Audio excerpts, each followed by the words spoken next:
como o Luciano também estava de folga na semana passada, mas voltou à nossa tela e já está aí preparado. Boa tarde, meu diretor Gabriel. Boa tarde, Daniel. Boa tarde a todos que estão acompanhando mais um programa do Se Liga Show. E vamos aqui em mais um quadro Papo Cabeça, trazendo conteúdo aqui sobre o mercado financeiro, que é totalmente volátil e está sempre aí nessas altas e baixas. Vamos. Verdade. E na sua última participação, na semana retrasada, a gente falou ali da treta do Facebook. Você explicou ali aí com detalhes como estavam os trâmites e tal. Sim, E ao que parece, nós temos aí atualizações nessa história. Quais são as novas aí? sim, Daniel. Faltou um dado que, na verdade, a gente já tinha, mas eu esqueci até de passar para vocês, que eu passei dados sobre a perca de valorização do Facebook no geral. Mas eu acho interessante comentar sobre a perca aí da pessoa mais conhecida ligada ao Facebook. Facebook não pertence a uma pessoa só, é um grupo de pessoas. Mas o mais conhecido é o querido aí Mark Zuckerberg, que teve uma pequena perda no seu patrimônio de 7,2 bilhões. Não encontrei quanto isso interfere percentualmente, que é interessante a gente saber esse valor. Mas ainda assim, 7,2 bilhões é como se ele tivesse perdido aí $1 a cada pessoa que tem no mundo. É um valor considerável. E o boicote ele foi todo programado no mês passado, no mês de junho, para entrar em ação nesse mês de julho. Só que, para a maioria das empresas, durante esse mês, um mês de boicote. Só que a Unilever, que foi aí, digamos, uma que deu o estopim do boicote, e outras empresas, poucas, pretendem prorrogar esse boicote até o final do ano. Então, aí são praticamente mais 6 meses de boicote, e algumas empresas querem se desvincular do Facebook, não usar essa plataforma como anunciante. A questão é o seguinte, Daniel. O Facebook ele tem 8 milhões de anunciantes. A gente comentou no programa repassado que 400 empresas tinham aderido ao boicote. 400 para 8 milhões. É uma diferença bem considerável, bem gritante. Então, por mais que as 400 sejam empresas gigantes, você tem aí quase 8 milhões, porque 400 não é nada comparado, de outras pessoas, empresas que também investem no Facebook. Então, para você conseguir gerar um impacto considerável numa plataforma tão grande, tão bruta assim, você precisa de muito mais empresas. Como a gente foi falado, só interferiu em 20% do valor que o Facebook conseguiu lucrar no ano passado. Então, o Facebook já começou a mexer os pauzinhos, mas precisa de mais empresas do que isso.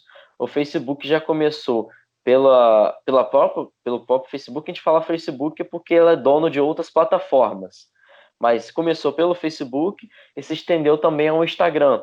Foi excluída uma conta de nome Bolsonaro News, que divulgava ali, de acordo com o Facebook, divulgava fake news, discurso de ódio, mensagens para atacar desafetos, digamos assim, do presidente. A gente pode incluir aí o atual governador do Rio de Janeiro, o Witzel, mas também foi uma faca de dois gumes, ela cortou dos dois lados.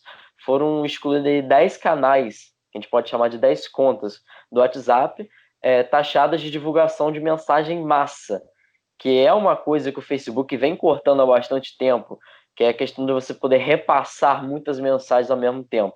O Facebook vem cortando, mas mesmo assim ela limitou, aí cortou esses 10 canais. Então o Facebook já está começando a mexer os pauzinhos. E por conta disso. Né? Esses canais eram ligados ao PT. Você falou a faca de dois gumes Sim, e sim. ligado. Sim, esqueci de citar o porquê Faca de Dois Gumes. São É, canais de divulgação de conteúdo do Partido dos Trabalhadores, o PT.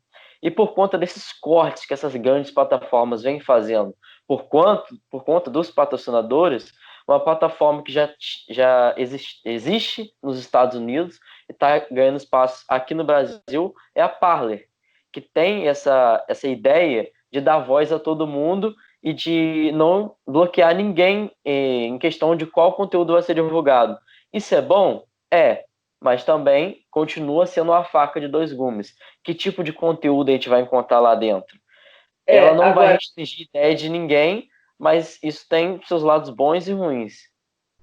uma coisa até interessante sobre essa Parler aí, que ela já no início foi até chamada de a rede dos bolsominions. Então, assim, ela já foi taxada. Então, Aham, assim, a gente tem que ser justo.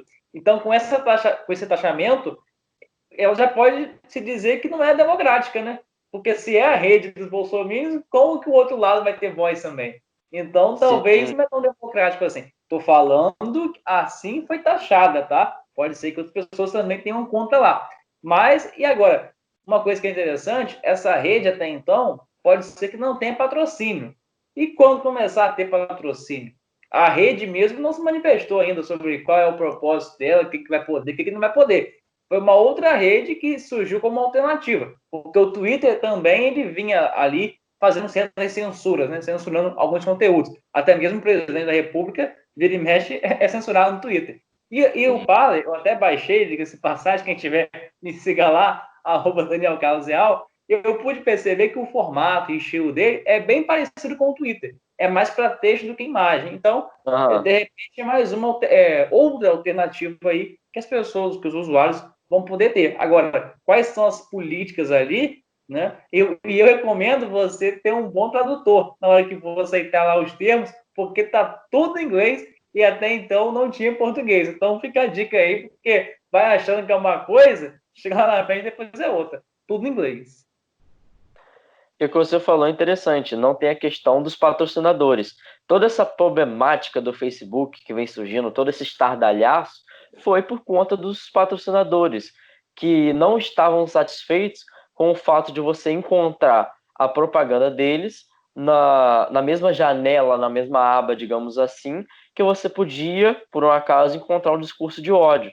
Então, numa plataforma que é totalmente livre, não tem restrição nenhuma, se entrar os patrocinadores, eles provavelmente vão trazer essa mesma ideia. Então, como é que vai ser essa Parley? E a Parley, ela precisa se manter, ela tem seus custos. Aonde que ela vai tirar, sem ser dos patrocinadores, a forma de se manter? Vai ter todas essas questões aí que a gente vai ver com o passar do tempo como vai ser trabalhado e se a Parley vai continuar no ar, né? Se ela vai conseguir se manter. Encerrando aqui esse conteúdo, eu posso, para poder finalizar o episódio de hoje, trazer uma explicação bem concisa, bem rápida, sobre algo que a gente vem até na mídia, em geral, na grande mídia, é citado bastante, mas explicado pouco, que é o Ibovespa ou Índice Bovespa, que é o índice da Bolsa de Valores de São Paulo. Porque a gente vem falando aqui bastante sobre o mercado financeiro, você tem que estudar bastante, você tem que pesquisar bastante, estar sempre acompanhando os acontecimentos políticos que interferem na Bolsa de Valores. Só que Bolsa de Valores, você não pode investir tudo em uma bolsa só. É importante você diversificar, para se você ter uma perda, você tem uma perda em só um lugar, não em tudo de uma vez só. E é complicado você ficar acompanhando cada bolsa o dia todo. Por isso que existem as bolsas de índices. Existe a VIX, que é o índice norte-americano. Existe a Bovespa, que é o índice da Bolsa de Valores de São Paulo, que engloba em geral no Brasil. O que é um índice? Ele pega as principais empresas que têm aí os maiores valores, as maiores movimentações de bolsa, no caso do Brasil, do Bovespa, e ele tira uma média de todos aqueles valores e você consegue, de acordo com a variação do Bovespa, do Ibovespa no caso, você ter uma noção de se essas empresas estão valorizando ou desvalorizando. Por exemplo, o Ibovespa, cada ponto daquele, 100 mil pontos, 98 mil pontos, cada ponto equivale a R$ 1. Então, as 80 principais empresas do país, somadas as cotações de todas elas, estão valendo atualmente em torno de R$ 100 mil. Então, você tem a noção nessa variação, quanto está variando a média das empresas. O Ibovespa ele já teve a sua alta histórica no final de janeiro desse ano, próximo ali, bem próximo mesmo, aos 120 mil pontos, no caso, R$ 120 mil. Chegou a 119.600. Em março, questão de 3 meses, ela caiu para quase a metade, 63. Então, para quem tinha cotações, teve uma queda muito brusca. por questão aí do estouro da pandemia, final de março. Mas o Ibovespa já está se recuperando e está chegando agora na casa dos 100 mil. Na terça-feira, ela estava em 100 mil, caiu para 98. Na própria quarta-feira, no dia seguinte, voltou de 98 para 100 mil. Então, é um mercado que, mesmo estando na média das empresas, ela tem bastante variação. Para quem está totalmente cru no mercado financeiro, ela é um excelente termômetro, que como ela pega a média, você tem uma noção, no geral, de como está funcionando o mercado. Ela indica como está o ânimo dos investidores. Se está subindo, é porque tem muita gente comprando. Aquela lei da oferta e procura. Tem muita gente comprando, fica mais caro, está subindo. Se está descendo, é porque tem muita gente vendendo. Então, é excelente para quem quer pegar uma noção básica aí e começar a ingressar nesse mercado. Tá aí, dica de ouro aí de Gabriel, e ficou muito mais fácil de entender agora Ibovespa, quando você ouvir esse termo, né, ou índice Bovespa, você já vai ali ligar com a explicação de Gabriel. E, Gabriel, eu creio que daqui para frente o Papo Cabeça vai ser mais movimentado, porque a pandemia no Brasil, os índices, assim, principalmente até no nosso estado e na cidade de Campos, percebe-se que está realmente caindo. O Brasil continua ainda em um platô de mortes muito alto, porém os casos começam a cair, mas as mortes estão, assim, mantendo ali 1.000 e poucas por dia, o que ainda é muito alto. Esse é um platô alto. Sim. E a dificuldade é justamente diminuir. Mas isso tem uma explicação, porque começa a ocorrer a interiorização do vírus, ou seja, o vírus chega no interior, geralmente cidades onde tem pouco recurso. Então a pessoa cai ali numa UTI, de repente o próprio município não tem ali uma estrutura, né, de conseguir fazer com que o paciente ali seja recuperado e tratado. Mas a gente vai aí continuar acompanhando e ver como tudo isso vai refletir também na economia, que propriamente São Paulo, né, um exemplo que praticamente tudo voltou. A gente pode dizer que tudo voltou. Obviamente, com muitas restrições, o novo normal, mas já está tudo ali voltando. Então, Gabriel, na semana que vem ele volta aí, nos atualizando sempre desse mercado financeiro, como diz ele, volátil, está sempre em constante mudança. Abraço. O Instagram. Posso esquecer no Instagram.